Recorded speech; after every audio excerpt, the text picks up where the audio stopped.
For today, we have Electrolux front loader wash machine with Air E10. The Air E10 in this machine means there is an issue with the water coming in.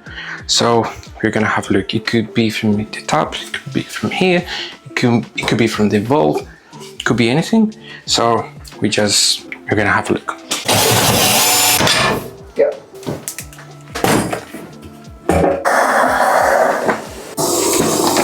It has two channels, as you can see. One of them is blocked in there, the other one is free, but we have to change the whole assembly.